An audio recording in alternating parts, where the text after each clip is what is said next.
Hello everyone, welcome to quantum India online classes.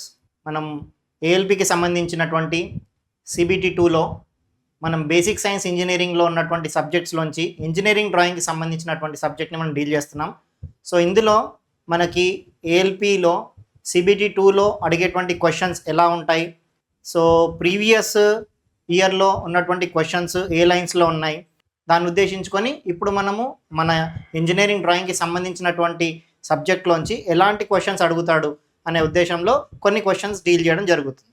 So ఇక్కడ చూసినట్లయితే first మనము engineering డ్రాయింగ్లో first question, which of the following pencil lid is the hardest అంటున్నాడు. అంటే ఈ కింది వాటిలో ఏ పెన్సిల్స్ లిడ్ అత్యంత కఠినమైనది, అంటే హార్డెస్ట్ పెన్సిల్. మనము ఇంజనీరింగ్ డ్రాయింగ్లో పెన్సిల్స్ అనేవి వాడతాం. పెన్సిల్స్లో చాలా గ్రేడ్స్ ఉంటాయి. సో ఈ గ్రేడ్స్ అనేవి ఏంటివి అంటే డిఫరెంట్ గ్రేడ్స్ ఉంటాయి. హెచ్ పెన్సిల్ అని, హెచ్బి పెన్సిల్ అని, 2H పెన్సిల్ అని, ఇలా డిఫరెంట్ గ్రేడ్స్ ఆఫ్ పెన్సిల్స్ అనేవి ఉంటాయి. మనం వాడేటువంటి పెన్సిల్ పైన రాసి ఉంటుంది అది. సో ఈ పెన్సిల్లో హార్డెస్ట్ పెన్సిల్ ఏది అని అడుగుతున్నారనమాట. సో మరి హార్డెస్ట్ పెన్సిల్ ఏంటి అంటే మనకు ఫస్ట్ గ్రేడింగ్ ఆఫ్ పెన్సిల్స్ తెలియాలి. అంటే పెన్సిల్లో ఎన్ని రకాలు ఉంటాయి, దేన్ని హార్డ్ గ్రేడ్ పెన్సిల్స్ అని అంటామో, దేన్ని సాఫ్ట్ గ్రేడ్ పెన్సిల్స్ అని అంటామో అవి తెలియాలి. సో ఈ క్వశ్చన్ చూసినట్లయితే మనకు అడిగింది హార్డెస్ట్ గ్రేడ్ పెన్సిల్ ఏంటి అని అడిగారు.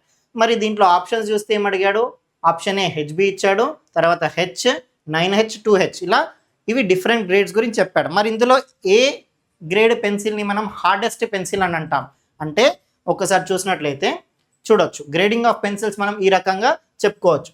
2H నుంచి 9H వరకు అలా ఉన్నటువంటి పెన్సిల్స్ని మనం హార్డ్ గ్రేడ్ పెన్సిల్స్ కింద కేటగరైజ్ చేయొచ్చు. అలానే ఎఫ్ ఇంకా హెచ్బిని మీడియం గ్రేడ్ పెన్సిల్స్ కింద మనం చెప్పుకోవచ్చు.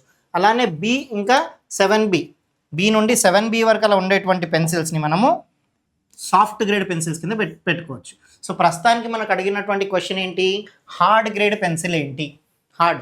సో హార్డ్ అనేది ఏంటి, ఇక్కడ 2H నుంచి 9H వరకు ఉన్నటువంటి పెన్సిల్స్ని మనము హార్డ్ గ్రేడ్ పెన్సిల్స్ అంటాం. సో ఇక్కడ మనకు ఆప్షన్స్లో హార్డెస్ట్ పెన్సిల్ అంటే 9H అని చెప్పుకోవచ్చు కదా, ఎందుకంటే 2H నుండి 9H వరకు. సో 2H నుంచి 9H వరకు అంటే 2H అనేది లీస్ట్ హార్డెస్ట్ పెన్సిల్, 9H అనేది హార్డెస్ట్ పెన్సిల్ అనమాట. కాబట్టి మన ఫస్ట్ గ్రేడ్ పెన్సిల్స్లో హార్డ్ గ్రేడ్ పెన్సిల్ ఏదంటే 9H గ్రేడ్ పెన్సిల్ అని మనం చెప్పుకోవచ్చు. సో అలా హార్డెస్ట్ గ్రేడ్ పెన్సిల్ అంటే పెన్సిల్లో కూడా గ్రేడ్స్ అడుగుతారు. పెన్సిల్ లిడ్ ఉంటుంది కదా, పెన్సిల్ లిడ్. సో దాని యొక్క గ్రేడ్ ఏంటి అని అడిగాడు. సో ఇది మన ఫస్ట్ క్వశ్చన్. తర్వాత చూద్దాం రెండో క్వశ్చన్. చూసినట్లయితే సైజ్ ఆఫ్ ఎన్, ఇది వచ్చేసి యాక్చువల్గా A0 సైజ్. అంటే మనకి డ్రాయింగ్ షీట్స్ ఉంటాయి, A0, A1, A2, A3 అని ఉంటాయి. సో మనకి A0 డ్రాయింగ్ షీట్లో ఉండేటువంటి టైటిల్ బ్లాక్ అంటే మనకి కింద టైటిల్ ఇస్తామన్నమాట. సపోజ్ ఇలా ఉంటుంది డ్రాయింగ్ షీట్, ఇది A0 సైజ్ షీట్ అనుకున్నట్లయితే ఇటువైపు మనం టైటిల్ బ్లాక్ పెడతాం. రైట్ బాటమ్ కార్నర్లో ఉంటుంది టైటిల్ బ్లాక్. సో దాంట్లో ఏంటి, మన వివరాలన్నీ రాస్తామన్నమాట. అంటే ఏ డ్రాయింగ్ గీస్తున్నాము, ఎంత స్కేల్తో గీస్తున్నాము, దాని ఇంజనీర్ ఎవరు, ఇలాంటి వివరాలన్నీ మనకి టైటిల్ బ్లాక్లో ఉంటుంది. సో తను అడిగే క్వశ్చన్ ఏంటంటే సైజ్ ఏంటి, ఈ టైటిల్ బ్లాక్ ఏదైతే ఉంటుందో దీని సైజ్ ఎంత, అంటే ఇక్కడ డైమెన్షన్ ఎంత, ఇక్కడ డైమెన్షన్ ఎంత అనేది అడుగుతున్నారు ఈ క్వశ్చన్. సో మరి చూసినట్లయితే ఏమిచ్చాడు, టైటిల్ బ్లాక్ పరిమాణ సాధారణంగా ఎంత ఉంటుంది, సాధారణంగా దాని యొక్క సైజ్ ఎంత అని అడిగాడు అనమాట.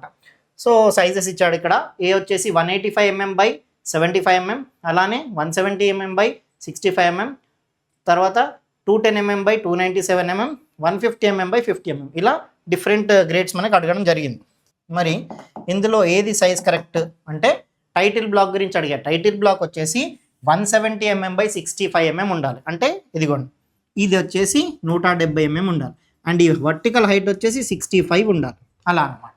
సో ఒక డ్రాయింగ్ షీట్లో టైటిల్ బ్లాక్ యొక్క సైజ్ ఎంత ఉండాలంటే 170 mm ఏమో అడ్డంగా ఉండాలి అండ్ నిలువుగా 65 mm ఉండాలి. అది ఎక్కడ ఉండాలి, మన రైట్ బాటమ్ కార్నర్లో ఉండాలి టైటిల్ బ్లాక్ అనేది. సో అలా టైటిల్ బ్లాక్ యొక్క సైజ్ ఎంత అంటే గుర్తుపెట్టుకోండి, 170 mm by 65 mm, అలా అనమాట. సో ఇలాంటి ఇంతకుముందు మనం చూసినటువంటిది డిఫరెంట్ సైజెస్, అంటే డ్రాయింగ్ షీట్ల యొక్క సైజులు ఏంటివి అని అడుగుతాడు అనుకున్నాం.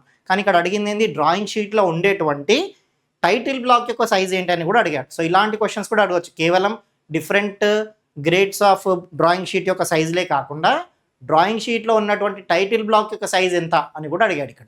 అలా ఎందుకంటే మీకు డిఫరెంట్ క్వశ్చన్స్ ఎన్ని రకాలుగా అడగవచ్చు అని తెలియాలి కాబట్టి ఇలాంటి డిఫరెంట్ క్వశ్చన్స్ ఏముంటాయి అనేది మీకు చెప్పడం జరుగుతుంది. మూడో క్వశ్చన్ చూద్దాం. మూడో క్వశ్చన్ చూసినట్లయితే which instrument is used to draw smooth curves which are not circular. అంటే ఏమంటున్నాడు, మనము సర్క్యులర్ కర్వ్స్ కాకుండా డిఫరెంట్ స్మూత్ కర్వ్లు గీయడానికి ఉపయోగించేటువంటి ఇన్స్ట్రుమెంట్ ఏంటి డ్రాయింగ్లో అని అడుగుతున్నాడు. సో ఆప్షన్స్ ఏమి ఇచ్చాడంటే కంపాస్, తర్వాత protractor, French curves, mini drafter, ఇలా 4 ఇచ్చాడు. సో కంపాస్ ఎప్పుడు వాడతాం, ప్రొట్రాక్టర్ ఎప్పుడు వాడతాం, అలానే మనం ఫ్రెంచ్ కర్వ్స్ ఎప్పుడు వాడతాం, మినీ డ్రాఫ్టర్ ఎప్పుడు వాడతాం. ఇది తెలిస్తే మనం స్మూత్ కర్వ్స్ దేని ద్వారా వేయచ్చు అనేది తెలుసుకోవచ్చు. సో కంపాస్ మనకు తెలిసిందే. కంపాస్ దేనికోసం వేస్తాము, కంపాస్ని యూజ్ చేసుకొని మనము డిఫరెంట్ సర్కిల్స్ కొట్టగలుగుతాం. సర్కిల్స్ డిఫరెంట్ రేడియస్తోని లేదా డిఫరెంట్ డయామీటర్స్తో సర్కిల్స్ గీయగలుగుతాం. అలానే మరి ప్రొట్రాక్టర్ దేనికి, యాంగిల్స్, కోణాలు కనుక్కోవచ్చు. సో డిఫరెంట్ కోణాలు మనం తెలుసుకోవాలంటే ప్రొట్రాక్టర్ని వాడుకోవచ్చు. మరి ఫ్రెంచ్ కర్వ్స్ దేనికి వేస్తామంటే ఈ స్మూత్ కర్వ్స్, ఇంజనీరింగ్ డ్రాయింగ్లో కొన్ని స్మూత్ కర్వ్స్ గీయాలన్నప్పుడే మనం ఇటువంటి ఈ ఫ్రెంచ్ కర్వ్స్ అనే ఇన్స్ట్రుమెంట్ని వాడతాం. ఆ తర్వాత మినీ డ్రాఫ్ట్ అంటే డ్రాఫ్టర్ దేనికి వాడతామంటే మనం డ్రాయింగ్లో లైన్స్ కొట్టడానికి, అది ఒక స్కేల్ లాంటిది అనమాట. సో స్కేల్స్లో 2 స్కేల్స్ ఉంటాయి. ఆ 2 స్కేల్స్ని యూజ్ చేసుకొని మనము 2 లైన్స్ కొట్టచ్చు, ఒకటి వర్టికల్, ఒక హారిజంటల్, నిలువుగా అడ్డంగా గీతలు గీసుకోవడానికి ఉపయోగించే ఇన్స్ట్రుమెంట్ని మనం మినీ డ్రాఫ్టర్ అంటాం. సో అలా మూడోది మనం అడిగినటువంటి క్వశ్చన్ ఏంటంటే స్మూత్ కర్వ్స్ దేంతో గీస్తామంటే ఫ్రెంచ్ కర్వ్స్తో గీస్తామన్నమాట. అలా సో మన ఆన్సర్ ఏంటంటే ఈ మూడోది. ఇది ఫ్రెంచ్ కర్వ్స్, చూడడానికి ఇలా ఉంటాయి ఫ్రెంచ్ కర్వ్స్. సో దీని నుంచి మనం స్మూత్ కర్వ్స్ ఎలా గీస్తామనేది తెలుస్తుంది అనమాట. డిఫరెంట్ కర్వ్స్ ఉంటాయి, అలాంటి ఇన్స్ట్రుమెంట్స్ ఉంటాయి, వాటిని యూజ్ చేసుకొని మనం కావాల్సినటువంటి స్మూత్ కర్వ్స్ని మనం గీసుకోవచ్చు అనమాట. సో ఇది మూడో క్వశ్చన్. నెక్స్ట్ చూద్దాం. A title block is always located at the dash corner of the drawing sheet. అంటే టైటిల్ బ్లాక్లో మనము ఎల్లప్పుడూ డ్రాయింగ్ షీట్ యొక్క డాష్ మూలాల్లో ఉంటుంది. ఏది టైటిల్ బ్లాక్ ఏ మూలలో ఉంటుంది. మనం ఒకసారి చూద్దాం. సపోజ్ మనం ఒక డ్రాయింగ్ షీట్ని గీసామనుకుందాం. ఇలా అంటే ఒక డ్రాయింగ్ షీట్ ఉంది.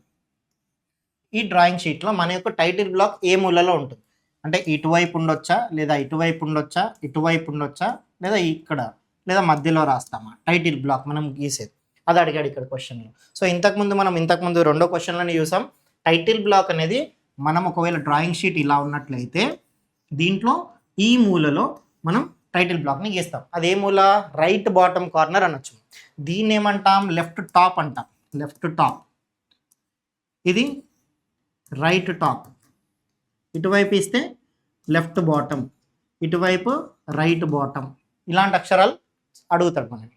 సో మనం చూసినట్లయితే ఒరిజినల్గా ఇప్పుడు మన డ్రాయింగ్ షీట్ ఇలా ఉన్నట్లయితే డ్రాయింగ్ షీట్లో టైటిల్ బ్లాక్ ఇటువైపు గీస్తాం కాబట్టి దీన్ని ఏమంటాం, రైట్ బాటమ్ కార్నర్ అంటాం. ఏ మూలలో గీస్తాం, ఏ కార్నర్లో గీస్తాం అంటే రైట్ బాటమ్ కార్నర్. ఇప్పుడు మన ఆప్షన్స్ ఒకసారి చూస్తే టాప్ లెఫ్ట్ కార్నరా అంటే ఇటువైపు గీస్తామా అని అడిగాడు. కాదు కదా, ఇటు గీయం. తర్వాత bottom left corner, bottom left అంటే ఇటువైపు అడుగుతున్నాడు, ఇది కూడా కాదు. థర్డ్ ఆప్షన్ చూడండి, టాప్ రైట్. టాప్ రైట్ అంటే ఇదిగోండి, ఇది కూడా కాదు. కాబట్టి మన ఆన్సర్ ఏంటి, బాటమ్ రైట్ కార్నర్. ఇది మన ఆన్సర్, అంటే ఇటువైపు, ఇది కరెక్ట్. సో ఒక డ్రాయింగ్ షీట్లో మనం గీసేటువంటి టైటిల్ బ్లాక్ ఏ మూలలో ఉంటుందంటే రైట్ బాటమ్ కార్నర్లో ఉంటుంది. సో దిగువ కుడి, ఓకే, కుడి సైడ్లో దిగువలో కింది వైపు ఉంటుందన్నమాట. సో ఇది టైటిల్ బ్లాక్ ఏ వైపులో ఉంటుంది అన్నటువంటి అడిగినటువంటి క్వశ్చన్. దీని సైజు ఇంతకుముందు చూసాము, రెండో క్వశ్చన్లో చూసాము మనం. ఎంత దీని సైజ్ ఎంత ఉంటుంది, 170 mm by 65 mm. కింద మనం స్టాండర్డ్, ఇవన్నీ స్టాండర్డ్స్. ఎవరు ఇచ్చారు మీరు ఈ స్టాండర్డ్స్ అంటే BIS అని ఒకటి ఉంటుంది, ఒక ఆర్గనైజేషన్. దాన్ని మనం బ్యూరో ఆఫ్ ఇండియన్ స్టాండర్డ్స్ అంటాం. So bureau of Indian standards అనేది ఇంజనీరింగ్ డ్రాయింగ్ ఏ ఇన్స్ట్రుమెంట్ వాడాలి, దాని సైజ్ ఎంత ఉండాలి, డ్రాయింగ్ షీట్ ఎంత ఉండాలి, ఇలాంటి ప్రతి ఒక్క స్టాండర్డ్స్ అన్నిటిని నిర్మించింది ఆ BIS. సో వాటి స్టాండర్డ్స్ పరంగానే మనం డ్రా చేస్తాం, అలా అనమాట. మనం చూసినట్టయితే ఇది డ్రాయింగ్ షీట్. ఈ డ్రాయింగ్ షీట్లో ఇటువైపు ఉంది చూడండి మన టైటిల్ బ్లాక్ అనేది, రైట్ దిగువ కుడి వైపున మన టైటిల్ బ్లాక్ అనేది ఉంది. అలా ఇలా డిఫరెంట్ ఎన్నో రకాల డ్రాయింగ్ షీట్లు ఉంటాయి. ఎటువంటి డ్రాయింగ్ షీట్ చూసినప్పటికీ కూడా మనకి ప్రతిసారి కూడా టైటిల్ బ్లాక్ అనేది దిగువ కుడి సైడ్లోనే ఉంటుంది. అలా ఇంకో క్వశ్చన్ చూద్దాం. Which line is used to indicate visible outlines అంటున్నాడు. అంటే విజిబుల్ అవుట్లైన్స్ అంటే కనబడేటువంటి లైన్స్ని మనం దేంతో గీస్తాం, ఎలా గీస్తాం, థిన్ డాష్డ్ లైనా, కంటిన్యూస్ థిక్ లైనా, చైన్ థిన్ లైనా, కంటిన్యూస్ థిన్ లైనా. అంటే జనరల్గా మనం గీసేటువంటి గీతలో కూడా దానికంటే ఒక ఇంపార్టెన్స్ ఉంటుంది. మనము డార్క్గా గీసామనుకోండి దాని ఉద్దేశం ఒకటి, దాన్ని లైట్గా డాటెడ్లో గీసామనుకోండి దాని ఉద్దేశం ఒకటి, కేవలం లైట్గా థిన్ లైన్ గీసాం, సన్నటువంటి లైన్ గీసామనుకోండి దాని ఉద్దేశం ఒకటి. అంటే ఒక్కొక్క లైన్కి కూడా ఒక ప్రాముఖ్యత ఉందన్నమాట. సో ఇక్కడ అడిగేటువంటి క్వశ్చన్ ఏంటి అంటే which line is use to indicate visible lines. అంటే మనకు కనబడేటువంటి లైన్స్, కనిపించే బయటి రేఖలను అంటే అవుట్లైన్, సూచించడానికి ఏ రేఖను ఉపయోగిస్తారు? అంటే మనకు కనబడేటువంటి లైన్ విజిబుల్ అంటే ఏదైనా ఒక ఆబ్జెక్ట్ చూస్తున్నాం, ఆబ్జెక్ట్ చూస్తే కొన్ని గీతలు కనబడుతున్నాయి.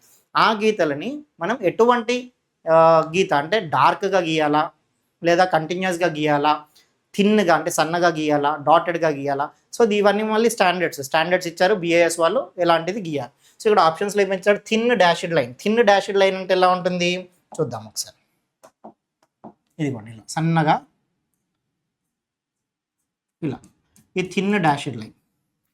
సో ఇది కాదు, యాక్చువల్గా థిన్ డాషెడ్ లైన్ని మనము విజిబుల్ లైన్స్కి వాడాం, అంటే కనబడేటువంటి లైన్స్కి వాడాం. తర్వాత ఏంటి? కంటిన్యూస్ థిక్ లైన్ అంటే థిక్గా లావుగా, కంటిన్యూస్ అంటే ఇలా పొడవుగా కంటిన్యూగా వెళ్తూ ఉంటుంది అనమాట. దీన్నే వాడతాం మనం ఏదైతే ఆబ్జెక్ట్ ఒక వస్తువుని చూస్తామో, ఒక వస్తువుని చూసినప్పుడు కనబడేటువంటి లైన్స్ని ఎలా గీయాలంటే కంటిన్యూస్ థిక్ లైన్తో గీయాలన్నమాట. తర్వాత మూడోది ఏమడిగాడు? చైన్ థిన్ లైన్ అంటే సన్నగా ఉంటుంది కానీ చైన్ అన్నమాట, కంటిన్యూస్ అంటే ఇలా ఒక చైన్ లా ఏర్పడుతుంది. సో దీన్ని వేరే ఉద్దేశంలో వాడతాం, చెప్తాను వాటి గురించి, ఎందుకంటే ప్రతి ఒక్క లైన్కి ఒక ప్రాముఖ్యత ఉంటుంది. అవి మనం డిస్కస్ చేద్దాం, మన టాపిక్ వైజ్గా డిస్కస్ చేసిన దగ్గర ఇవన్నీ కూడా ఉంటాయి. తర్వాత కంటిన్యూస్ థిన్ లైన్, కంటిన్యూసే అంటే కంటిన్యూగా ఉంటుంది, సన్నగా ఉంటుంది అనమాట.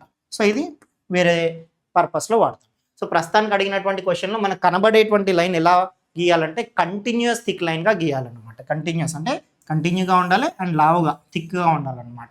సో ఇది విజిబుల్ లైన్, కనబడేటువంటి లైన్, కనిపించే బయట రేఖలు అంటే అవుట్లైన్స్ అనమాట, వాటికి సూచించేటువంటి లైన్ ఏంటి? తర్వాత the ratio of the length of the drawing to the actual length of the object. అంటే ఇక్కడ ఏమంటున్నాడంటే, ఇప్పుడు దీనికి ఒక ఉదాహరణ తీసుకుందాం. సపోజ్ నా రూమ్ యొక్క వాల్ ఉంది, గోడ యొక్క సైజు 10 మీటర్లు అనుకుందాం. 10 మీటర్లు ఒరిజినల్గా ఒక రూమ్ యొక్క గోడ సైజు, గోడ యొక్క లెంత్ 10 మీటర్లు. మరి 10 మీటర్లు నేను డ్రాయింగ్ షీట్ మీద గీయొచ్చా అంటే గీయలేం కదా, ఎందుకంటే 10 మీటర్లో మనకి డ్రాయింగ్ షీట్ ఉండదు కదా, మనకి తక్కువ సైజు ఉంటుంది. స్టాండర్డ్ సైజెస్ ఉన్నాయి కదా, 1185, 1189/840 అలాంటి సైజు ఉంటుంది ఎంఎంలో. సో మనకి ఉండేది 1 మీటర్ పైన ఉంటుంది మహా అయితే, అంతకన్నా ఎక్కువ ఉంటుంది. 10 మీటర్ల గీతను మనం గీయలేం. సో అలాంటప్పుడు ఏం చేస్తామంటే దాన్ని తగ్గిస్తామన్నమాట. మరి తగ్గించడానికి ఒక పద్ధతి ఉంది. అంటే నేను 10 మీటర్లు ఉన్నటువంటి గోడని 1 మీటర్ లాగా చూయించుకుంటాను.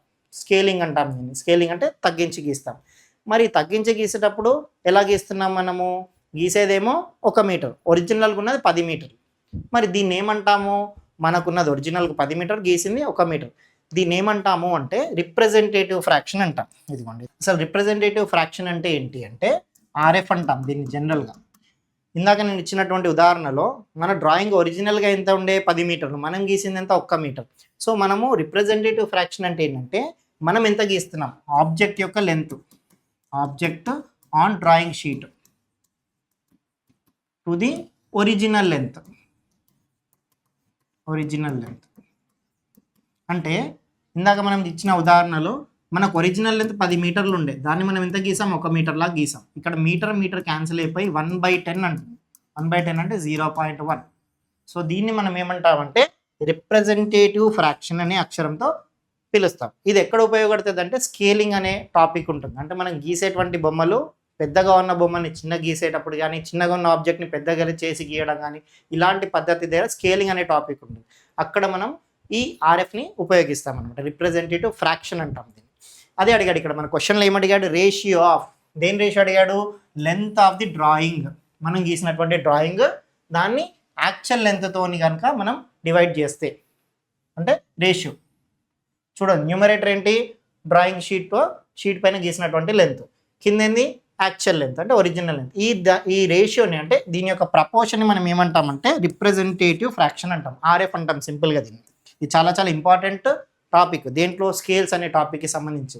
ఎందుకంటే స్కేల్స్ అని చేసేటప్పుడు మనకు రిప్రజెంటేటివ్ ఫ్రాక్షన్ అనే అక్షరం తెలియకపోతే మనం దాని యొక్క కన్స్ట్రక్షన్ని చేయలేం.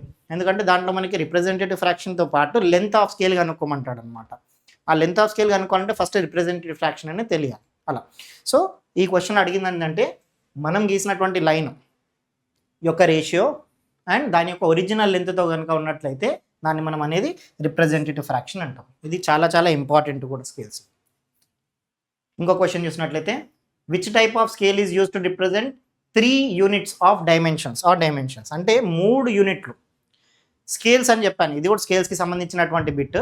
సో ఇందులో ఏంటంటే మనం స్కేల్స్లో దాదాపుగా 5 రకాల స్కేల్స్ ఉంటాయి స్టాండర్డ్గా. BIS వాళ్ళు ఆమోదించినటువంటి స్కేల్స్లో 5 రకాలు.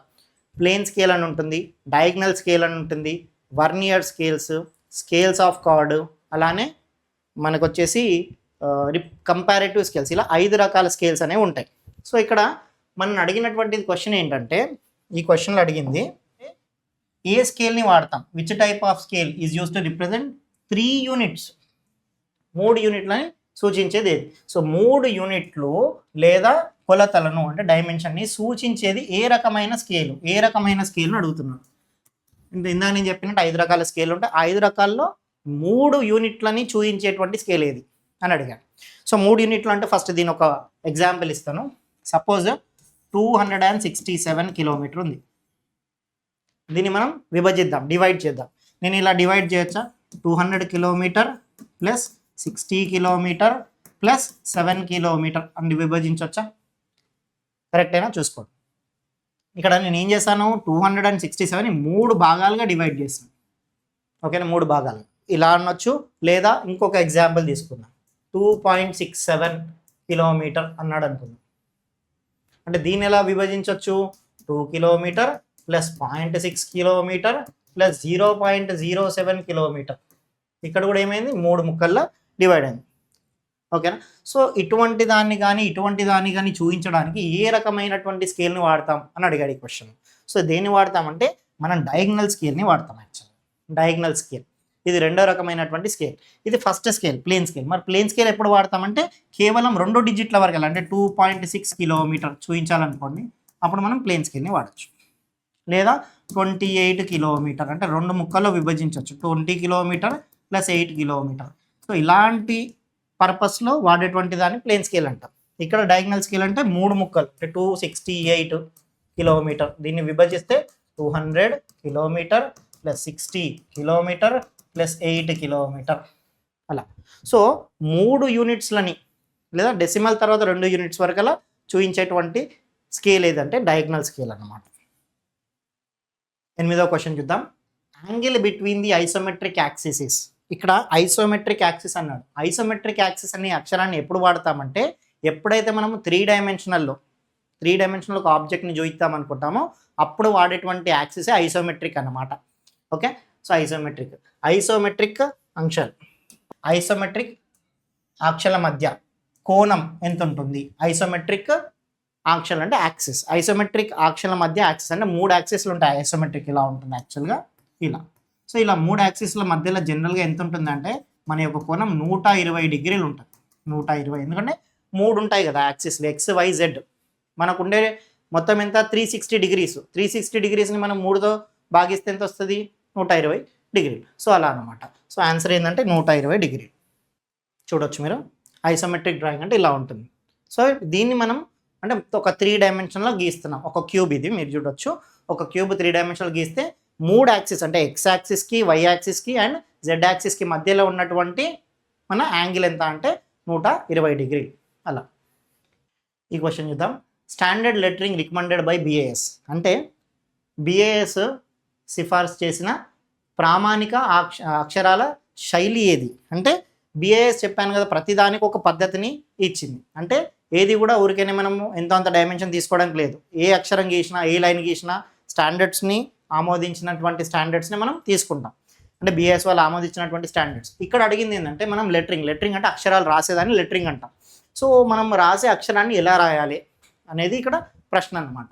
Standard lettering recommended by BIS అంటే స్టాండర్డ్గా నువ్వు ఒక డ్రాయింగ్ షీట్లో ఏదైనా రాయాలనుకుంటున్నావు అంటే దాని పేరు కానీ, ఏ డ్రాయింగ్ అది బిల్డింగ్కి సంబంధించినటువంటిదా లేదా మెషిన్కి సంబంధించినటువంటిదా, ఏ మెషిన్ అట్లాంటిది మనము లెటర్తో రాయాలి కదా, ఒక అక్షరాలతో రాయాలి ఇంగ్లీష్లో కానీ. అలా రాసినప్పుడు మెషిన్ డ్రాయింగ్ అని రాసామనుకున్నాం. మెషిన్ డ్రాయింగ్ MACHINE అని మెషిన్ అనే అక్షరాన్ని రాయాలి. సో రాయాలన్నప్పుడు ఆ లెటర్లు కావాలి కదా, మరి ఆ లెటర్లు ఎలా ఉండాలి, దాని పద్ధతి ఏంటి అని అడిగాడు ఇక్కడ. సో ఆప్షన్స్లో ఏమి ఇచ్చాడంటే కర్సివ్ హ్యాండ్ రైటింగ్ వాడొచ్చా, ఇది గోతిక్ అనేది one of the font size అన్నమాట. సో గోతిక్ అనే లెటరింగ్ని వాడొచ్చా, లేదా సింగిల్ స్ట్రోక్ అంటే ఒకటే స్ట్రోక్లో రాసేటువంటి దాన్ని సింగిల్ స్ట్రోక్ అంటాం. ఇష్టం ఉన్నట్టు గీతలు గీయడం కాకుండా ఒకటే సింగిల్ స్ట్రైక్లో రాసేదాన్ని సింగిల్ స్ట్రోక్ అంటాం. తర్వాత రోమన్ లెటరింగ్ని వాడొచ్చా. రోమన్ లెటరింగ్ అయితే మీకు తెలిసే ఉంటుంది. సో రోమన్ పద్ధతిని వాడొచ్చా. సో ఇలా 4 పద్ధతుల్లో ఏ పద్ధతిని వాడాలంటే స్టాండర్డ్గా మనం వాడేటువంటిది సింగిల్ స్ట్రోక్ అనమాట యాక్చువల్గా. Single stroke. మరి సింగిల్ స్ట్రోక్ ఎట్లా ఉంటుందంటే చూద్దాం మనం. సింగిల్ స్ట్రోక్ ఎలా ఉంటుందంటే ఇది మీరు చూడొచ్చు ఇమేజ్లో, ఇది సింగిల్ స్ట్రోక్. ఇక్కడ క్లియర్గా చూపించడం కూడా జరిగింది సింగిల్ స్ట్రోక్ అని. ఇందులో 2 రకాల లెటరింగ్ని చూపించడం జరిగింది. ఇది వన్ ఏ అంటే సింగిల్ స్ట్రోక్ అంటే ఇలా రిపిటేషన్ అనేది ఉండదు, అంటే ఒకసారి మనం గీసిన తర్వాత మళ్ళీ దాని మీద గీయకూడదు, అది సింగిల్ స్ట్రోక్. దాని మీనింగ్ ఇలా గీస్తాం. మరి ఇటువైపు చూసినట్లయితే ఇటువైపు కూడా సింగిల్ స్ట్రోకే, కానీ ఇది కొంచెం అడ్డంగా తిరిగి ఉన్నాయి, ఇంక్లైన్డ్గా ఉన్నాయి ఇలా. సో ఈ రెండింటిని మనం స్టాండర్డ్ కింద తీసుకోవచ్చు. ఇది ఇంక్లైన్డ్ లాగానైనా గీయవచ్చు, లేదా ఇలా వర్టికల్గానైనా గీయవచ్చు. చూడొచ్చు మీరు, సింగిల్ స్ట్రోకే. అది వర్టికల్తో అయినా ఉండొచ్చు, లేదా ఇంక్లైన్డ్గా అయినా అయి ఉండొచ్చు. మళ్ళీ ఇంక్లినేషన్ కూడా ఒక పద్ధతి ఉంది. ఇలా ఉంది కదా, ఇలా స్ట్రేట్గా రాయొచ్చు మనం అక్షరాన్ని. ఇప్పుడు సపోజ్ ఎం అని రాస్తున్నాం, ఎం ఇది స్ట్రేట్. లేదు ఇంక్లైన్డ్గా రాయాలన్నప్పుడు ఇలా రాస్తాం మేము. మరి ఇక్కడ ఇంక్లినేషన్ మెయింటైన్ చేస్తుంది. ఎంత ఇంక్లినేషన్ మెయింటైన్ చేయాలంటే ఇక్కడ 75 డిగ్రీలు. అదే వర్టికల్తో చూస్తే 15 డిగ్రీలకి మించి ఉండకూడదు. వర్టికల్ లైన్తో చూస్తే, హారిజంటల్ చూస్తే 75 డిగ్రీలు. ఇలాంటి క్వశ్చన్స్ కూడా అడగొచ్చు కాబట్టి ఇక్కడే నేను చెప్పడం జరుగుతుంది. సో కాబట్టి మనం బిఏఎస్ని ఉద్దేశించుకొని స్టాండర్డ్గా ఏ లెటరింగ్ని ఫాలో అవుతామంటే సింగిల్ స్ట్రోక్ లెటరింగ్ని ఫాలో అవుతాం. నెక్స్ట్ క్వశ్చన్ చూద్దాం. The side view of an object is projected on the. ఇది వచ్చేసి ప్రొజెక్షన్స్ అనే టాపిక్కి సంబంధించింది. జనరల్గా మనం ప్రొజెక్షన్ ఆఫ్ పాయింట్స్ అని, లైన్స్ అని, తర్వాత సాలిడ్స్ అని, ఇలా డిఫరెంట్ ప్రొజెక్షన్స్కి సంబంధించినటువంటి టాపిక్స్ని, కాన్సెప్ట్స్ని డిస్కస్ చేస్తాము. సో ఇప్పుడు ఈ ప్రశ్న వచ్చేసి దేనికి సంబంధించి అంటే సైడ్ వ్యూకి సంబంధించింది. అంటే ఇప్పుడు మనము ఒక ఆబ్జెక్ట్ని చూసే విధానాన్ని బట్టి ఉంటుందన్నమాట. సపోజ్ నేను ఇలా నించున్నాను, నన్ను ఇలా చూస్తాను అనుకోండి, దీన్ని ఫ్రంట్ వ్యూ అంటాం. ముందు నుంచి చూసాను ఫ్రంట్ వ్యూ అంటాం. అదే ఒకవేళ పైనుంచి చూస్తున్నట్టు ఊహించుకుంటే దీన్ని టాప్ వ్యూ అంటాం. అదే కనుక ఇక్కడ నుంచి ఇటువైపు నుంచి లెఫ్ట్ సైడ్కి కానివ్వండి, రైట్ సైడ్కి కానీ ఇలా చూసారనుకోండి, దీన్ని మనం ఏమంటామంటే సైడ్ వ్యూ అంటాం. సో మళ్ళీ ఒకసారి చెప్తాను. ముందు వైపుకి ఏం చూసినప్పుడు ఫ్రంట్ వ్యూ అంటాము, పైన నుంచి చూస్తే టాప్ వ్యూ అంటాము, లెఫ్ట్ సైడ్ నుంచి కానివ్వండి, రైట్ సైడ్ నుంచి కానీ చూస్తే దీన్ని సైడ్ వ్యూ అంటాం. సో సపోజ్ మీరు చూసినట్లయితే నేను ఇక్కడ నుంచి ముందర నుంచి టార్చ్ చేస్తే నా ఇమేజ్ ఎక్కడ పడుతుంది, ఈ గోడ మీద పడుతుంది. దీన్ని వర్టికల్ ప్లేన్ అంటాం అనమాట. వర్టికల్ ప్లేన్ అంటే ఫ్రంట్ వ్యూ అనేది వర్టికల్ ప్లేన్ పైన పడుతుంది. అలానే పైనుంచి టార్చ్ చేశారనుకోండి, నా ఇమేజ్ ఎక్కడ పడుతుంది, ఈ భూమి మీద పడుతుంది, ఫ్లోర్ మీద. సో దీన్ని ఏమంటాం, టాప్ వ్యూ అంటాం. ఈ కింద పడేటువంటి ప్లేన్ ఏమంటామంటే హారిజంటల్ ప్లేన్ అంటాం. జనరల్గా మనకి 3 రకాల ప్లేన్లు ఉంటాయి. ఈ వెనకాల సపోజ్ ఫ్రంట్ వ్యూ నుంచి చూస్తే ఈ వెనకాల ఇమేజ్ ఫామ్ అయింది అనుకోండి, దీన్ని మనం ఏమంటామంటే వర్టికల్ ప్లేన్ అంటాం. అలానే కింది వైపు ఇమేజ్ ఫామ్ అయింది అనుకోండి, దాన్ని హారిజంటల్ ప్లేన్ అంటాం. సైడ్కి చూస్తే నా ఇమేజ్ ఇక్కడ ఉండే గోడ పైన ఫామ్ అవుతుంది. ఇక్కడున్న గోడ లేదా ఇక్కడ ఉన్నటువంటి ప్లేన్ ఏమంటామంటే ప్రొఫైల్ ప్లేన్ అంటాం. సో అలా మనకు 3 రకాల ప్లేన్లు ఉంటాయి. ఫస్ట్ది ఫ్రంట్ వ్యూకి చూస్తే మన ఇమేజ్ ఇక్కడ పడుతుంది వెనకాల, దీన్ని వర్టికల్ ప్లేన్ అంటాం. పైనుంచి చూస్తే మన ఇమేజ్ అనేది హారిజంటల్ ప్లేన్ పైన పడుతుంది, ఫ్లోర్ మీద పడుతుంది, దాన్ని హారిజంటల్ ప్లేన్ అంటాం. అలానే సైడ్కి చూసినప్పుడు ఆబ్జెక్ట్ యొక్క షాడో లేదా ఇమేజ్ అనేది ఇటువైపు సైడ్లో పడుతుంది, ఇక్కడ ఈ ప్లేన్ మీద పడుతుంది. మరి ఈ ప్లేన్ ఏమంటామంటే ప్రొఫైల్ ప్లేన్ అంటాం అనమాట. ఎందుకంటే 3 డైమెన్షన్స్ సంబంధించింది కాబట్టి నేను ఇలా క్లియర్గా ఒక ఉదాహరణ మీకు చెప్పడానికి ప్రయత్నిస్తున్నాను. సో ఇక్కడ అడిగింది అదే అనమాట. ఇక్కడ side view of an object అంటే ఒక వస్తువు యొక్క, ఏదైనా వస్తువు కావచ్చు, ఆబ్జెక్ట్ ఏదైనా కావచ్చు, మనిషి కావచ్చు లేదా ఒక వస్తువు కావచ్చు, సైడ్ వ్యూ దేనిపై ప్రొజెక్ట్ చేయడం జరుగుతుంది. దేనిపైన ప్రొజెక్ట్ చేయాలి, ఎందుకంటే మనకు ఇమేజ్ అనేది ఎక్కడైనా గాల్లో పడదు. ఇమేజ్ పడాలంటే ఒక ప్లేన్ మీదే పడాలి, అది భూమి మీదన్నా గోడ మీదన్నా పడాలి. సో భూమి మీద పడితే అది హారిజంటల్ ప్లేన్ అంటాము, ఇలా గోడ మీద ఇది వర్టికల్ ప్లేన్ అంటాం. సైడ్ ఇమేజ్ పడేదాన్ని ఏమంటామంటే ప్రొఫైల్ ప్లేన్ అంటాం. సో ఇక్కడ అడిగింది సైడ్ వ్యూ గురించి అడిగాడు కాబట్టి దేని గురించి వస్తుంది, ప్రొఫైల్ ప్లేన్ గురించి. పీపీ అంటారు జనరల్గా, వీపీ అంటే వర్టికల్ ప్లేన్, హెచ్పి అంటే హారిజంటల్ ప్లేన్, ఆక్సిలరీ ప్లేన్ అనేది డిఫరెంట్ కాన్సెప్ట్కి సంబంధించి. సో ఇప్పుడు నేను అది డిస్కస్ చేయట్లేదు. సో అలా సైడ్ వ్యూ అనేది ప్రొఫైల్ ప్లేన్కి సంబంధించినటువంటి ప్లేన్ అన్నమాట. ఇంకో ప్రశ్న చూద్దాం. H grade pencils are dash pencils అంటే హెచ్ గ్రేడ్ పెన్సిల్స్ ఎలాంటి రకమైన పెన్సిల్స్. మనం ఇంతకుముందు ఫస్ట్ బిట్లో కూడా చూసాం. అసలు పెన్సిల్స్ డిఫరెంట్ గ్రేడ్స్ ఉంటాయి. హార్డ్ గ్రేడ్ పెన్సిల్స్ అంటాం, సాఫ్ట్ గ్రేడ్ పెన్సిల్స్ అంటాం, మీడియం గ్రేడ్ పెన్సిల్స్ అంటాం. మన హార్డ్ గ్రేడ్ పెన్సిల్స్ అంటే 2H నుంచి 9H వరకు ఉండేటువంటి పెన్సిల్ అని హార్డ్ గ్రేడ్ పెన్సిల్స్ అంటాం. అలానే ఎఫ్ కానివ్వండి, హెచ్బిని మనం మీడియం గ్రేడ్ పెన్సిల్స్ కింద కేటగరైజ్ చేయొచ్చు. అండ్ బి నుంచి 7B వరకు ఉండే వాటిని సాఫ్ట్ గ్రేడ్ పెన్సిల్స్ అంటాం, అంటే బోల్డ్ పెన్సిల్స్ అంటాం. మరి సాఫ్ట్ గ్రేడ్ పెన్సిల్స్ అంటే ఎలా ఉంటాయి, బోల్డ్గా పడతాయి. మరి హార్డ్ గ్రేడ్ పెన్సిల్స్ హెచ్ అంటే హార్డ్, హెచ్ అనేది అక్షరం దేన్ని ఇండికేట్ చేస్తుంది, హార్డ్ పెన్సిల్స్ని ఇండికేట్ చేస్తుంది. కాబట్టి ఇక మీరు చూడొచ్చు, ఏ ఆప్షన్ హార్డ్ ఇచ్చాడు, B soft, C medium, D అనేది బ్లాక్. సో మనకి హెచ్ అంటే హార్డ్నెస్ని ఇండికేట్ చేస్తుంది కాబట్టి హార్డ్ గ్రేడ్ పెన్సిల్స్ అంటాం వీటిని హార్డ్ గ్రేడ్ పెన్సిల్స్ కింద మనం చెప్పుకోవచ్చు. చూడవచ్చు ఇంతకుముందు చెప్పినట్టు 9H నుంచి మనము 4H వరకల light grade hard grade pencils, 3H నుంచి B వరకల మీడియం గ్రేడ్ పెన్సిల్స్, అలానే 2B నుండి 7B వరకల సాఫ్ట్ గ్రేడ్ పెన్సిల్స్ కింద మనం చెప్పుకోవచ్చు. తర్వాత నెక్స్ట్ ప్రశ్న చూసినట్లయితే projector is used to measure అంటే ప్రొట్రాక్టర్ సహాయంతో దేన్ని కొలుస్తారు? ప్రొట్రాక్టర్తో మనం ఏం గీయవచ్చు? జనరల్గా మన ప్రొట్రాక్టర్ ఇవన్నీ కూడా మనకి డ్రాయింగ్లో ఉన్నటువంటి పరికరాలు. సో ప్రొట్రాక్టర్ అనేది కూడా ఒక పరికరం. ప్రొట్రాక్టర్తో ఏం చేస్తామంటే కోణాలు కనుక్కోవచ్చు. యాక్చువల్గా కోణాలు అంటే యాంగిల్స్ కనుక్కోవచ్చు. ఓకే, సో ఇక్కడ ఇచ్చినటువంటి ఆప్షన్స్ చూడండి. ఏ డిస్టెన్స్ దూరం, బి ఏరియా వైశాల్యం, సి యాంగిల్స్ కోణాలు, డి వాల్యూమ్. సో మన అడిగింది ఏంది? ప్రొట్రాక్టర్ అంటే ఒకసారి ఇమేజ్ చూడండి మీకు తెలుస్తుంది. సో అలా ప్రొట్రాక్టర్ నుంచి మనం కనుక్కునే కోణాలు యాంగిల్స్ అన్నమాట. సో కాబట్టి మనం ప్రొట్రాక్టర్ నుంచి కనుక్కునేది ఏంటి ఇక్కడ అంటే కోణాలు, యాంగిల్స్ కనుక్కోవచ్చు. మీరు ఇక్కడ చూడొచ్చు, ఉదాహరణ ఇమేజ్లో ఇచ్చాను. ఇక్కడ 30 degrees ఎక్కడ వస్తుందని చూపిస్తున్నాడు. 10 degrees, 20 degrees, 30 degrees, అలానే 40 అనుకోండి ఇటువైపు వస్తుంది. లేదా మనకి 80 degrees కావాలి, ఇది కూడా 80 degrees. ఇక్కడ నుంచి రిఫరెన్స్ ఇది, ఇక్కడ నుంచి వస్తున్నాం. ఇది 0, ఇది 10, ఇది 20, ఇది 30, ఇది 40, 50 అలా రిఫరెన్స్ ఇటువైపుకైనా కూడా తీసుకోవచ్చు. కానీ మన పరికరాన్ని అంటే ప్రొట్రాక్టర్ అనే పరికరంతో మనం అనుకునేది ఏంటంటే ఇక్కడ కోణం యాంగిల్స్. ఇంకో ప్రశ్న చూద్దాం.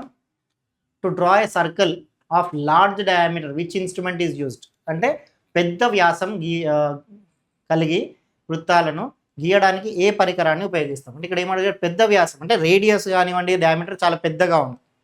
సో మనకు తెలుసు కంపాస్ అనే పరికరాన్ని యూజ్ చేసి మనం సర్కిల్స్ కానీ అంటే మనకు కావాల్సినటువంటి వ్యాసాన్ని కానీ లేదా డిఫరెంట్ రేడియస్లను కానీ మనం గీయొచ్చు, ఆర్క్లను కానీ గీయొచ్చు, కర్వ్స్ గీయొచ్చు. కానీ ఇక్కడ అడిగినటువంటి ప్రశ్న ఏంటి? పెద్ద వ్యాసం మనకు పెద్ద రేడియస్తో కావాలి. ఓకేనా? పెద్ద రేడియస్తో ఒక సర్కిల్ని గీయాలన్నప్పుడు ఎటువంటి పరికరాన్ని వాడతాం? ఇప్పుడు ఆప్షన్స్లో ఏమి ఇచ్చాడు? స్మాల్ బో కంపాస్, పేర్లోనే ఇచ్చాడు స్మాల్ బో కంపాస్ అంటే చాలా చిన్నగా ఉంటుంది, ఇలా సింపుల్గా ఇలా ఉంటుంది. ఇక్కడ మనం పెన్సిల్ పెడతాం ఇంతే. ఇది ఎక్కువగా స్ట్రెచ్ అవ్వదు, చాలా తక్కువ రేడియస్ వరకులే వస్తుంది. డివైడర్ అంటే మీరు చూసే ఉంటారు, కేవలం ఇలానే ఉంటుంది. ఇక్కడ కూడా మనకి నీడిల్ ఉంటుంది, ఇక్కడ కూడా నీడిల్ ఉంటుంది. డివైడర్ దేనికి వాడతాము? డివైడర్ అనేది మనం డివైడర్ అనే ఇన్స్ట్రుమెంట్ని మెజర్మెంట్స్ ఒక షీట్ నుంచి ఇంకో షీట్ మీదకి ట్రాన్స్ఫర్ చేయడానికి వాడేటువంటి పరికరమే మన డివైడర్ అనమాట. జస్ట్ ఇలా మెజర్మెంట్ చూసుకుంటాం, ఇంత మెజర్మెంట్ సేమ్ మెజర్మెంట్ ఇంకో షీట్లో పెట్టాలి, అలాంటప్పుడు వాడేదాన్ని డివైడర్ అంటాం. తర్వాత మూడోది ఏమన్నాడు? లెంతనింగ్ బార్, పేర్లో ఇచ్చాడు. లెంతనింగ్ బార్ అంటే చాలా పెద్దగా ఉంటుంది. లెంతనింగ్ బార్ అంటే ఏంటంటే ఒకవైపు ఇలా ఉంటుంది, ఇంకో వైపు వచ్చేసి ఇలా, దీన్ని లెంతనింగ్ బార్. ఇదేంది? ఎక్కువ రేడియస్ కొట్టవచ్చు, మీరు చూసుకోవచ్చు, ఇలా ఉంటుంది. ఇక్కడ వరకు ఫిక్స్డ్ ఉండి ఇది మూవబుల్లో ఉంటుంది. సో దీన్ని లెంతనింగ్ బార్ అంటాం. ఈ లెంతనింగ్ బార్ కంపాస్ని వాడుకొని మనం ఏం చేయొచ్చు? పెద్ద వ్యాసాన్ని గీసుకోవడానికి ఆస్కారం ఉంది. కాబట్టి మనకి ఇచ్చినటువంటి క్వశ్చన్ని ఆన్సర్ ఏంటంటే లెంతనింగ్ బార్ కంపాస్ని యూజ్ చేసుకొని మనము ఈ పెద్ద వ్యాసాలను మనం గీయొచ్చు. అలా ఇంకో ప్రశ్న చూద్దాం. ఆరో heads on a dimension line should have a length to width ratio అంటే డైమెన్షన్ లైన్ పై ఉండే బాణం గుర్తుల పొడవు మరియు వెడల్పు అంటే బాణం ఉంటుంది, ఆరో హెడ్ అనేది ఉంటుంది. ఆరో హెడ్ యొక్క పొడవు వెడల్పుకి సంబంధించినటువంటి ప్రపోర్షన్ ఎంత ఉండాలి అని అడిగాడు ఇక్కడ. ఒకసారి ఆరో హెడ్ చూద్దాం. సపోజ్ ఇలా ఉంటుంది ఆరో హెడ్ అంటే, ఇది అడ్డంగా, ఇది నిలువుగా ఇలా గీస్తాం. ఇది ఆరో హెడ్, దీన్ని ఫిల్ చేస్తాం, దీన్ని ఆరో హెడ్ అంటాం. యాక్చువల్ ఇది ఎక్కడ వాడతామంటే డైమెన్షన్ లైన్ చూపించడానికి. ఎలా అంటే ఉదాహరణకు మనం సపోజ్ ఒక రెక్టాంగిల్ తీసుకుందాం, ఇది ఒక రెక్టాంగిల్. సపోజ్ దీని యొక్క సైజు 50/30 అనుకుందాం. ఎంత? 50 mm/30 mm మిల్లీమీటర్లు. సో ఇది 50 mm అనుకుందాం, 50. మరి ఇదెంత? 30. వీటిని ఇలా చూపించాలంటే ఇక్కడ ఆరో హెడ్స్ పెడతాం. ఇదిగోండి ఇలా ఆరో హెడ్స్ పెట్టాలి. మళ్ళీ పెట్టేటువంటి ఆరో హెడ్స్ స్టాండర్డ్ ప్రపోర్షన్ ఎంత అంటే స్టాండర్డ్గా దాని యొక్క సైజ్ ఎంత ఉండాలని అడిగాడు ఈ ప్రశ్నలో. ఇలా సో ఇలా పెట్టేటువంటి ఆరో హెడ్ ప్రపోర్షన్ ఎంత ఉండాలంటే ఇది 3 ఇంతలు ఉండాలి, ఇది 1 ఇంత ఉండాలి. ఇది మూడింతలు, అంటే 1:3 ప్రపోర్షన్ లేదా 3:1 ప్రపోర్షన్లో ఉండాలి. సో మనకి ఇచ్చినటువంటి ఆప్షన్స్ చూడండి, 1:1, 2:1, 3:1, 4:1. సో ఇక్కడ అడిగింది ఏంటి, లెంత్ టు విడ్త్. లెంత్ చూడండి, లెంత్ ఎన్ని ఇంతలు ఉంది, 3 ఇంతలు. ఇది విడ్త్ ఎంత, 1. కాబట్టి మన ఆప్షన్ ఏంటి, 3:1 అనేది కరెక్ట్. ఇది చాలాసార్లు చాలా కాంపిటేటివ్ ఎగ్జామ్స్లో అడిగినటువంటి ప్రశ్న, ఆరోహెట్కి సంబంధించి. ఇంకో ప్రశ్న చూద్దాం. Which of the following is a full scale? Full scale అంటే దేన్ని అంటామని అడిగాడు ఇక్కడ. కింది వాటిలో ఏది ఫుల్ స్కేల్ అంటే, ఫుల్ స్కేల్ అంటే ఏందనేది ఫస్ట్ అర్థం చేసుకుందాం. సపోజ్ ఈ పెన్ ఉంది, ఈ పెన్ను ఉదాహరణకి ఒక 12 సెంటీమీటర్లు ఉందనుకుందాం. ఈ 12 సెంటీమీటర్లు లెంత్ ఉన్నటువంటి ఒరిజినల్ పెన్ని నేను డ్రాయింగ్ షీట్ మీద 12 సెంటీమీటర్లా గీయొచ్చు కదా, ఎందుకంటే 12 సెంటీమీటర్ల ఆబ్జెక్ట్ని నేను గీయవచ్చు, ఎందుకంటే డ్రాయింగ్ షీట్ అంత మినిమం ఉంటుంది, చాలా పెద్దదే కదా, 1 మీటర్ అయితే మినిమం ఉంటుంది. కాబట్టి ఒరిజినల్ ఈ 12 సెంటీమీటర్ల లెంత్ని యాజ్ ఇట్ ఈస్గా నేను డ్రాయింగ్ షీట్ మీద దింపేయచ్చు. అంటే ఒక ఆబ్జెక్ట్ యొక్క డైమెన్షన్స్ ఒరిజినల్గా ఎంత ఉన్నాయో అంతే మనం డ్రాయింగ్ షీట్లో గీస్తే దాన్ని ఫుల్ సైజ్ స్కేల్ అంటాం అనమాట. అంటే ఒరిజినల్గా ఎంత ఉంది, 12, గీసింది ఎంత, 12. ఈ రెండింటి యొక్క ప్రపోర్షన్ చూద్దాం, 12:12 నేను ఇచ్చిన ఉదాహరణ పరంగా. సో 12:12 ఎంత అయిపోద్ది, 12 ఒకట్లు 12 ఒకట్లు, కాబట్టి ప్రపోర్షన్ ఎక్కడికి వచ్చింది, 1:1. సో ఇప్పుడు మీరు ఆప్షన్స్ చూడండి, 1:1, 1:2, 2:1, 1:10. So option A full size scale అని ఎప్పుడు అంటాము అంటే, మనం 1:1 ప్రపోర్షన్, అంటే ఒక ఆబ్జెక్ట్ ఒరిజినల్గా ఎంత లెంత్ ఉందో అంతే లెంత్తో గీస్తాం, అప్పుడు ప్రపోర్షన్ ఎంత అవుతుంది, 1:1 ప్రపోర్షన్ అవుతుంది, అలా అనమాట. సో ఇలా మనం ఒక 15 ఉదాహరణ ఎగ్జామ్స్కి సంబంధించినటువంటి ప్రీవియస్ బిట్స్ కానివ్వండి, లేకపోతే ఎగ్జామ్లో ఎలాంటి ప్రశ్నలు అడుగుతాడని బైలింగ్వల్గా మనం చెప్పడం జరిగింది. సో మనము క్వాంటమ్ ఇండియా ఆన్లైన్ క్లాసెస్లో ప్రతి ఒక్క కాన్సెప్ట్ని క్లియర్గా కంటెంట్ని మనం డిస్కస్ చేస్తూ, అలానే ప్రతి ఒక్క టాపిక్కి సంబంధించినటువంటి బిట్స్ బైలింగ్వల్గా మనం సురేష్ సార్ ఆధ్వర్యంలో ఇవ్వడం జరుగుతుంది. ప్రతి ఒక్క కాన్సెప్ట్ని క్లియర్గా అర్థం చేసుకుని ఆ తర్వాత బిట్స్ని ఎక్స్పోజ్ అవుతే కనుక ఖచ్చితంగా మీరు బెటర్గా రిజల్ట్స్ తెచ్చుకోవచ్చని మేము ఆశిస్తున్నాం.